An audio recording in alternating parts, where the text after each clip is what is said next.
C'est difficile d'ajouter une prière après votre prière. Parle-moi, je t'écoute au Père, prêt à t'obéir. Le Seigneur vient nous parler, pas seulement à nos oreilles, mais à nos cœurs. Il vient transformer nos cœurs par ta parole. Pour que quand nous continuons, la répétition de ta parole devienne une obéissance. Que tout notre être suive ta parole. Nous te le demandons en Jésus. Amen. Et notre lecture ce matin, elle est dans le livre de l'Apocalypse, comme on avait commencé à lire tantôt. Mais là, nous sommes dans le 2e chapitre. Parce que ce qui nous intéresse, comme on a parlé tantôt, des 7 chandeliers, des 7 étoiles, ce qui nous intéresse, c'est les 7 églises. C'est les 7 chandeliers, ils représentent 7 églises. Et la première de ces églises-là, c'est celle d'Éphèse. Chapitre 2. Écrit à l'ange de l'église d'Éphèse, « Voici ce que dit celui qui tient les 7 étoiles dans sa main droite, celui qui marche au milieu de 7 chandeliers d'or. Je connais tes œuvres, ton travail et ta persévérance. Je sais que tu ne peux pas supporter les méchants. Tu as mis à l'épreuve ceux qui se prétendent apôtres sans l'être, et tu les as trouvés menteurs. Oui, tu as de la persévérance, tu as souffert à cause de mon nom, et tu ne t'es pas lassé. Mais ce que j'ai contre toi, c'est que tu as abandonné ton premier amour. Souviens-toi donc d'où tu es tombé. Repens-toi et pratique tes premières œuvres. Sinon, je viendrai bientôt à toi et j'enlèverai ton chandelier de sa place, à moins que tu ne changes d'attitude. Cependant, tu as ceci pour toi. Tu détestes les œuvres des Nicolaïtes, tout comme je les déteste moi aussi. Que celui qui a des oreilles écoute ce que l'Esprit dit aux églises. Au vainqueur, je donnerai à manger du fruit de l'arbre de vie qui est dans le paradis de Dieu. »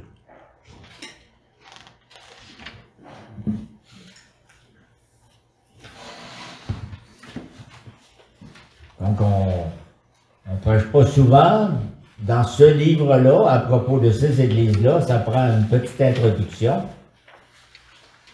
Les lettres de l'Apocalypse décrivent les conditions des églises locales particulières. Vous savez qu'il y a le nom de 7 églises à qui elles sont adressées. Et il y a dans ces lettres des reproches, des avertissements, des encouragements et des promesses pour chacune des églises. Pourquoi le contenu de cette lettre nous concerne-t-il tout autant qu'il concernait les 7 églises de l'époque? Pourquoi qu'à Québec, on parle d'Éphèse? Nos églises actuelles ne sont pas des répliques des 7 églises. Nous ne devrions pas donc identifier l'église d'Éphèse, par exemple, avec telle église de Québec ou du Québec. Mais le message que le Seigneur transmet aux 7 églises par ces lettres vise toutefois les églises de tous les temps, de tous les lieux. C'est universel, comme on dit. Le nombre 7, l'exhortation affirmant que celui qui a des oreilles écoute ce que l'Esprit dit aux églises, et aussi le fait que les églises d'Asie mineure et les églises d'aujourd'hui sont toutes des églises de Jésus-Christ, ça nous indique que les lettres nous sont également destinées et qu'elles sont pour notre instruction. On ne peut pas retourner la lettre à la poste en disant « ils se sont trompés d'adresse », c'est aussi pour nous. Et les lettres ont toutes des formes semblables. Elles sont adressées à l'ange de chaque église, et c'était peut-être un ange céleste ou le pasteur de la place. Puis, Jésus donne une description de lui-même. Ensuite, la lettre fait des compliments à l'Église, l'ange fait des compliments à l'Église, suivi de reproches, puis d'un avertissement, d'une exhortation et d'une promesse. Si on regarde l'ensemble du livre de l'Apocalypse, souvent ça nous fait peur, tout ce qu'il y a là-dedans, c'est un livre écrit avec beaucoup d'art et de précision. C'est comme si on rentre dans un musée, puis on voit des objets d'art, puis on dit « Oh, il y a beaucoup ici ». Son message est harmonieux, et son message est unifié, toutes les parties sont reliées ensemble. Il n'est pas possible de bien comprendre le chapitre 2, le chapitre 3, si on n'a pas lu le premier chapitre. Et les chapitres 2 et 3 constituent à leur tour une préparation pour le reste du livre. Les promesses, les menaces sont plus développées dans les chapitres qui vont suivre. Par exemple, la promesse « Au vainqueur, je donnerai à manger du fruit de l'arbre de vie qui est dans le paradis de Dieu ». Comme on l'a lu tantôt, c'est développé à la toute fin de l'Apocalypse. Qu'est-ce que ça veut dire? Et ces lettres ne représentent pas cette période successive de l'histoire de l'Église. Si je signale cela, c'est que vous irez entendre des enseignements qui parlent que les 7 églises sont cette période de l'histoire. Mais chacune des lettres décrit des conditions qui existent, des conditions qui se répètent à toutes les époques. Donc, ce qui est important à voir, c'est que ces 7-là présentent Jésus-Christ comme le bon berger qui prend soin de son troupeau et qui prépare son troupeau à son retour. Une petite note pour commencer sur Éphèse et l'église d'Éphèse. Écrit à l'ange de l'église d'Éphèse, premier verset. C'est un peu normal de commencer par l'église d'Éphèse quand on considère sa position géographique et le rôle important qu'elle jouait dans le monde païen d'ailleurs. J'ai oublié d'emmener une carte géographique, habituellement j'aime bien travailler avec ça. Parce que Éphèse est très important, la ville d'Éphèse elle-même, avec ses 300 000 citoyens. Éphèse était la principale ville de la province d'Asie. Aujourd'hui, on parle de la Turquie. C'était une ville prospère et un important centre commercial situé à l'embouchure d'un fleuve près de la mer Égée. Vous savez qu'à chaque fois que vous avez un fleuve et ensuite la mer, c'est une place pour faire du commerce. Éphèse était donc doté d'un port de mer, de routes commerciales qui s'étendaient à l'intérieur de l'Asie mineure. C'était également un centre culturel, un centre religieux. Éphèse était connu pour son temple d'Artémis ou de Diane, la déesse de la fertilité, qui constituait une attraction pour des milliers de pèlerins qui venaient de partout. Aujourd'hui, on a des basiliques ou des oratoires. Là, il y avait un temple qui attirait des gens d'un peu partout, des autres pays de la Méditerranée. Et il y avait aussi l'adoration de l'empereur qui occupait une place importante. À travers ce milieu très puissant, commercialement et culturellement, il y avait une église. Et le Seigneur avait établi son église à Éphèse par l'apôtre Paul. Paul est passé vite par cette ville dans son deuxième voyage parce qu'il revenait de Corinthe vers Jérusalem. Mais dans son troisième voyage, il est allé directement à Éphèse et il a séjourné 3 ans à Éphèse. Ça fait qu'il y a eu le temps, hein, dans 3 ans, on peut faire un premier baccalauréat. Ça fait que les gens pouvaient aller à tous les jours entendre Paul durant 3 ans. Dieu a béni abondamment son travail à cet endroit et dans la région. Donc, cette église est la plus vieille, la plus nombreuse et la mieux connue des églises d'Asie mineure. Là, je parle de l'Asie mineure, ce qui veut dire ce qu'on connaît aujourd'hui comme la Turquie. Si Jean a écrit l'Apocalypse à l'époque de Domitien, de l'empereur Domitien, ça voudrait dire que l'église d'Éphèse avait, au moment que nous écrivons ça, à peu près une 40aine d'années. Et nous sommes après la première génération de convertis, là où une nouvelle génération qui a grandi. Donc, l'Église avait probablement perdu un peu l'enthousiasme des premières années, du moment de fondation. Paul était parti. Et là, l'Église vivait comment? On verra. Et Jésus se présente de la manière suivante dans cette lettre. « Voici ce que dit celui qui tient les 7 étoiles dans sa main droite, moi, et qui marche au milieu des 7 chandeliers d'or. » Donc, Jésus reprend ainsi les éléments de la vision qu'on a dans le premier chapitre. Il se décrit comme accomplissant 2 actions importantes. Il tient et il marche. Quel réconfort et quel avertissement découle du fait que Jésus tient les 7 étoiles dans sa main droite et qu'il marche au milieu des 7 chandeliers. Comme nous avons abordé un peu tantôt, les 7 étoiles représentent les messagers qui communiquent aux 7 églises la parole de Dieu. Le fait que Jésus tienne les 7 étoiles dans sa main droite met l'accent sur l'autorité qu'il exerce sur ses ambassadeurs, probablement les pasteurs. L'Église d'Éphèse a été troublée par des faux apôtres qui ont essayé de la détourner de la vérité de la parole de Dieu. Mais cette Église peut avoir l'assurance que le Fils de l'homme, élevé en gloire, règne sur ses ambassadeurs et communique à son Église tout ce dont elle a besoin d'entendre. Pas parce que Paul est parti que Jésus est parti. Deuxième geste de Jésus, le fait qu'il marche au milieu des chandeliers, souligne son implication active dans le gouvernement de son Église, et ça indique qu'il n'y a absolument rien qui échappe à son attention. Quand il dit au verset 2, « Je connais tes œuvres », Jésus est parfaitement informé de ce qui se passe dans son Église, il en prend soin et il la gouverne. De quelle manière ça se passe? De quelle façon gouverne-t-il? Il l'a fait entre autres par le ministère des Anciens, qui avait reçu une mise en garde, un enseignement de l'apôtre Paul, la dernière parole de l'apôtre Paul aux Anciens d'Éphèse. C'est dans le livre des Actes, chapitre 20. Et je lis quelques phrases à la fin, versets 28-29. Paul dit aux anciens de cette Église, « Prenez donc garde à vous-même et à tout le troupeau au sein duquel le Saint-Esprit vous a établi évêque ou responsable, pour faire paître l'Église de Dieu qu'il s'est acquise par son propre sang. Je sais que parmi vous, après mon départ, s'introduiront des loups redoutables qui n'épargneront pas le troupeau. » OK? Donc, quand Jésus dit « Je connais tes œuvres, je connais ton travail et ta persévérance », l'Église est complimentée pour ses œuvres, son travail, sa persévérance, ainsi que pour sa loyauté envers la vérité et pour son rejet des faux apôtres.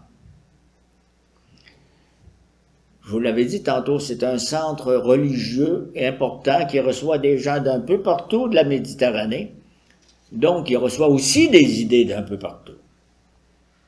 Cette Église a éprouvé les faux apôtres et a reconnu qu'ils étaient des loups, comme l'apôtre Paul les avait exhortés à faire dans le passage que je viens de vous lire.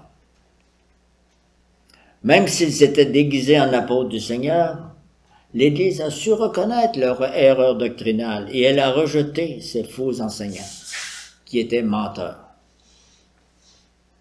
Et leur expulsion a causé des jolis problèmes. C'est pourquoi Jésus parle des œuvres et du travail de l'Église. C'est pas facile de commencer à faire un lavage dans l'Église et distinguer la pureté de la saleté. C'est pas facile de détecter les erreurs, de les arracher. Jésus nous demande d'être vigilants face aux faux enseignants et d'être fidèles à notre pureté doctrinale. On pourrait élaborer longtemps là-dessus. Il y a beaucoup de ces demandes-là de l'apôtre Paul qu'on nous lisons dans les épîtres à Timothée. Et aussi le Seigneur fait l'éloge de la persévérance, en précisant « Tu as de la persévérance, tu as souffert à cause de mon nom, et tu ne t'es pas lassé. » Donc, l'Église d'Éphèse avait fait preuve d'endurance dans les épreuves qu'elle a subies, à cause du nom de Jésus-Christ, aux mains des adversaires juifs ou païens. La lumière du Seigneur brillait dans le chandelier, sur le chandelier à Éphèse, au milieu de l'obscurité de ce monde. Vous vous rappelez l'épisode qu'on a rappelé tantôt dans la confession des péchés? Une séance publique pour brûler les livres de magie. Ça veut dire que c'était important à Éphèse, la magie. Il y avait des magiciens et tout le reste, et donc, il y a eu comme une confrontation entre les enseignements de l'apôtre Paul et d'autres pratiques, d'autres pouvoirs. L'Église reçoit également des éloges pour son intolérance. Au verset 2, c'est « Je sais que tu ne peux pas supporter les méchants. Tu as mis à l'épreuve ceux qui se prétendent apôtres sans l'être, et tu les as trouvés menteurs. » L'intolérance, c'est pas toujours mauvais, contrairement à ce qu'on peut bien nous faire croire. Le Seigneur complimente son Église d'être intolérante à l'égard des menteurs et des méchants. Et le Seigneur voit également de bon œil que son Église déteste les œuvres des Nicolaïtes, tout comme je les déteste. C'est pas des Nicolaïtes, c'est pas tous ceux qui s'appellent Nicolas, là. Qui seront présentés plus en détail si vous continuez à lire dans les lettres. Il mélangeait le service de Dieu avec l'amour du monde. On en parlera tantôt avec un passage de la première épître de Jean. Les Nicolaïtes, ils pensaient qu'une certaine participation à la culture idolâtre d'Éphèse s'était permis. Les tentations et même les pressions pour se mêler à cette culture païenne idolâtre étaient grandes, car toute la vie et les activités culturelles de cette cité étaient dominées par les temples païens. Fait que là, on arrive avec Jésus-Christ annoncé par l'apôtre Paul. L'idée, c'était de dire, on ajoute ça à tout ce qu'on fait déjà. On parlait tantôt avec d'autres personnes de syncrétisme. On met ensemble toutes les croyances. C'était très présent là-bas. Des milliers de prêtres et de prêtresses servaient la déesse Artémis. Le commerce, l'économie prospère étaient souvent associés au temple. Vous savez, ici, on en connaît des basiliques, des oratoires et des commerces tout autour. C'était pas moins là-bas. Sans compter les temples de la ville consacrés à l'adoration de l'empereur, ce qui ajoutait une pression politique sur les chrétiens. Ils étaient très religieux à Éphèse, pas juste pour le message que nous lisons. Pourquoi c'est pas possible de trouver un compromis entre l'amour de Dieu et l'amour de tout le reste, l'amour du monde? Je lis le passage dont je vous parlais tantôt dans la première épître de Jean, chapitre 2. « N'aimez pas le monde, ni ce qui est dans le monde. Si quelqu'un aime le monde, l'amour du Père n'est pas en lui. En effet, tout ce qui est dans le monde, la convoitise qui est dans l'homme, la convoitise des yeux, l'orgueil dû aux richesses, vient non du Père, mais du monde. Or le monde passe, sa convoitise aussi, mais celui qui fait la volonté de Dieu demeure éternellement. » Vous voyez ici, c'est basé sur une question d'éternité, de durée. Vous voulez perdre quelque chose, allez dans le monde, vous allez tout perdre. Vous voulez gagner quelque chose qui va être durable pour l'éternité, suivez l'enseignement de Jésus.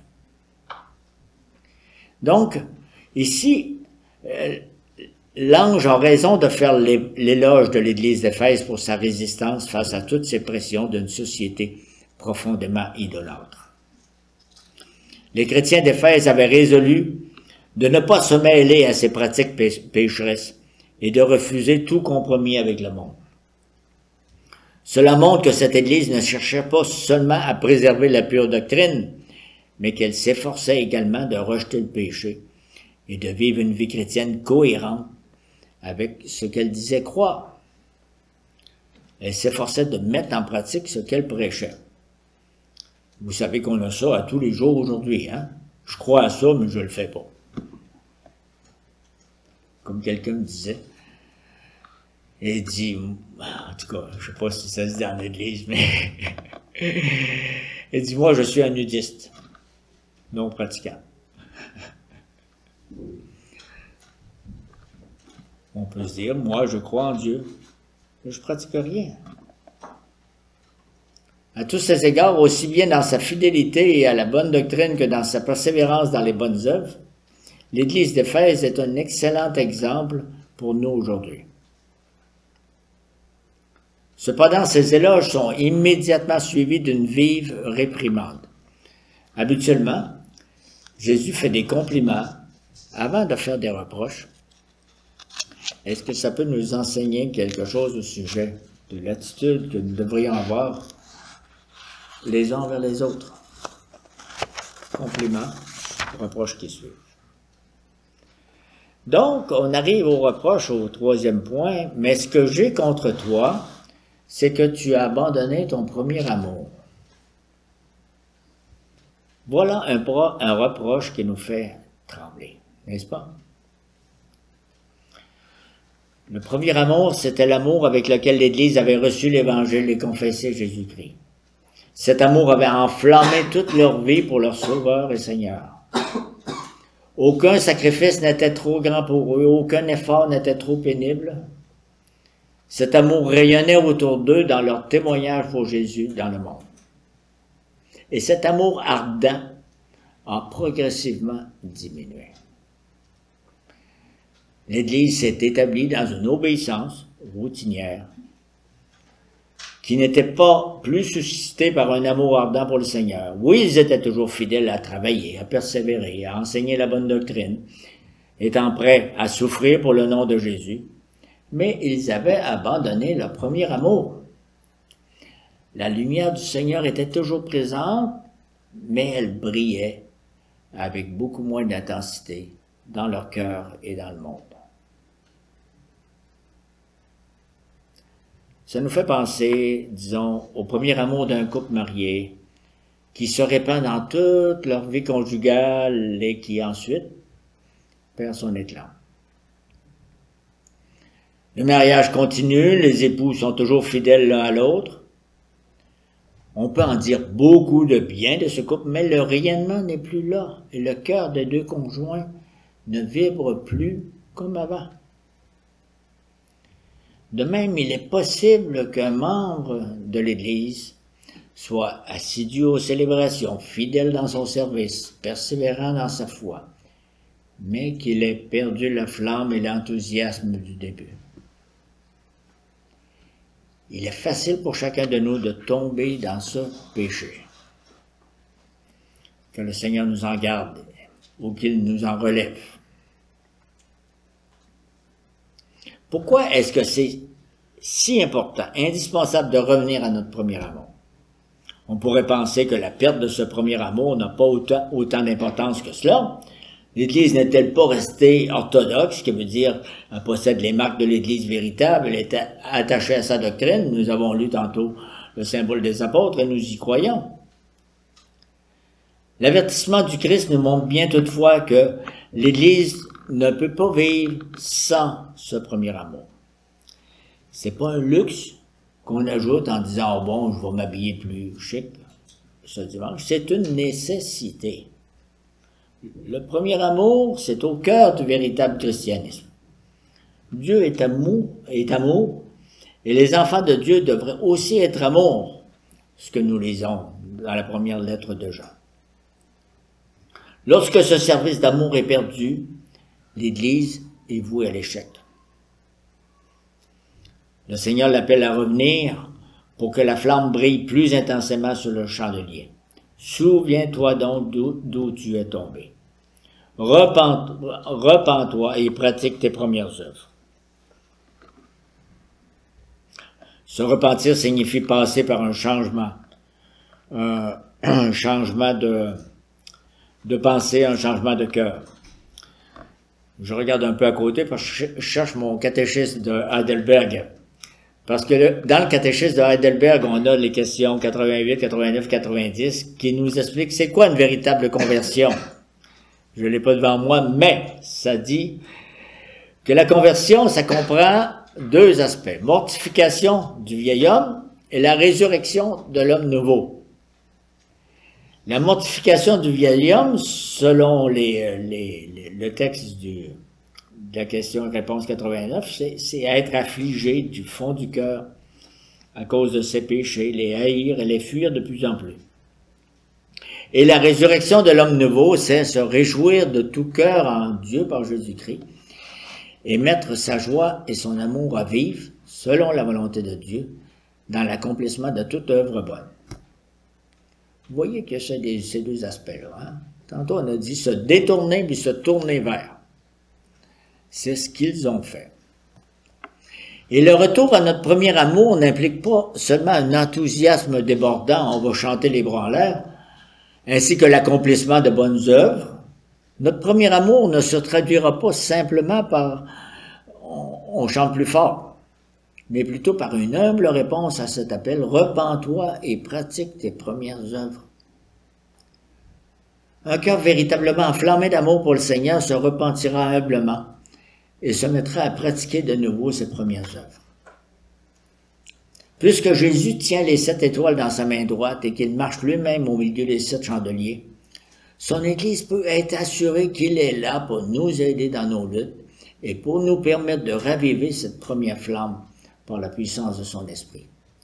Il connaît le chandelier Saint-Marc, l'Église Saint-Marc, Jésus, et il marche actuellement. L'Église d'Éphèse, elle, a reçu un avertissement très sérieux et solennel. Sinon, je reviendrai à toi et j'enlèverai ton chandelier de sa place, à moins que tu ne changes d'attitude. Littéralement, il y a un présent et un futur là-dedans. Je viens à toi et j'écarterai ton chandelier. Donc, au dernier jour, Jésus viendra pour exercer son jugement universel, mais sa venue n'est pas seulement au dernier jour. Bien avant la fin, il vient exercer un jugement maintenant, localement. Celui qui est, qui était et qui vient est déjà en train de venir pour effectuer des réparations à ces chandeliers, ou pour retrancher les chandeliers qui brillent peu. Son règne est déjà commencé. On a une petite note historique ici sur Ignace, un des pères de l'Église, qui nous rapporte que l'Église d'Éphèse s'est effectivement repentie et qu'elle est revenue à son premier amour. Cependant, dans les siècles qui ont suivi Ignace, l'Église d'Éphèse a bel et bien disparu. Il ne reste plus que des ruines. On peut donc comprendre que cette parole s'est effectivement réalisée. On peut certes s'en affliger et déplorer que le chandelier a été ôté de sa place, mais nous ne pouvons pas simplement attribuer la disparition du chandelier à des causes extérieures. Par exemple, aux guerres qu'il y a eu, les musulmans ont conquis la Turquie puis ont dit « Bon, c'est fini pour l'Église à Éphèse ».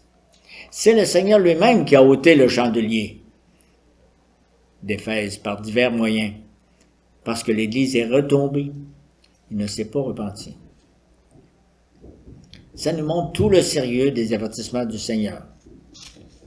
Jésus-Christ rassemble son Église depuis le commencement du monde jusqu'à la fin sans faillir à son œuvre, mais il arrive qu'il enlève sa lumière du milieu des Églises qui perdent leur amour pour lui. Et nous voyons au verset 6 que dans sa tendresse, le Seigneur encourage son Église avec une autre parole de compliment que nous avons déjà vue.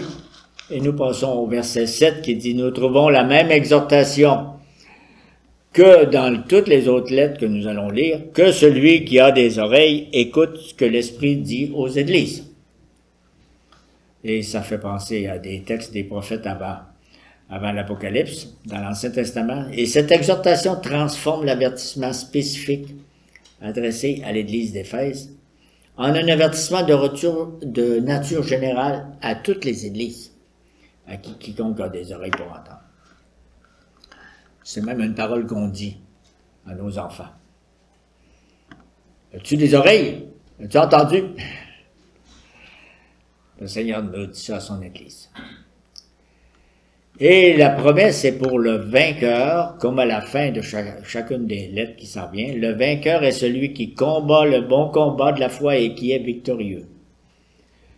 Vainqueur, voilà ce que nous pouvons être si nous sommes disciples du Christ qui est déjà victorieux. Et voilà ce que nous devrions être en persévérant dans la foi et dans notre premier amour.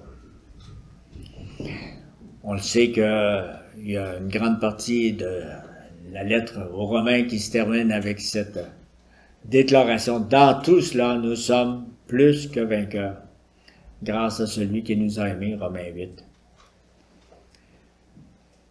Quelle promesse est faite au vainqueur et quelle en est la signification? Au vainqueur, je donnerai à manger du fruit de l'arbre de vie qui est dans le paradis de Dieu. Ça signifie recevoir la vie éternelle qu'Adam avait perdue par sa révolte dans le livre de la Genèse. Manger de l'arbre de vie est un fruit tellement plus délicieux que manger le fruit défendu ou les viandes sacrifiées aux idoles dans les temples païens d'Éphèse, ou participer aux fêtes et à la culture païenne. Le vainqueur mangera de l'arbre de vie. Pardonné de ses péchés, il héritera la vie éternelle dans le paradis promis. Il vivra dans une communion éternelle en présence de son Dieu. Cette promesse, elle est pour l'Église d'Éphèse, pour toutes les 7 églises qui sont mentionnées, mais elle est aussi pour nous. Heureux ceux qui lavent leurs robes, ils auront droit à l'arbre de vie. Ils pourront entrer dans les portes, par les portes, dans la ville. Et là, nous voyons que ce paradis-là est bien meilleur que le premier paradis que Adam a perdu. Parce que c'est un paradis durable. C'est pas un paradis que tout à coup vous êtes chassé de. C'est la vie éternelle qui nous attend, qui est préparée pour nous. Ça fait que nous aurons une idée de comment ça se prépare dans les 6 autres églises. On revient. Lisez d'avance en Jésus. Amen.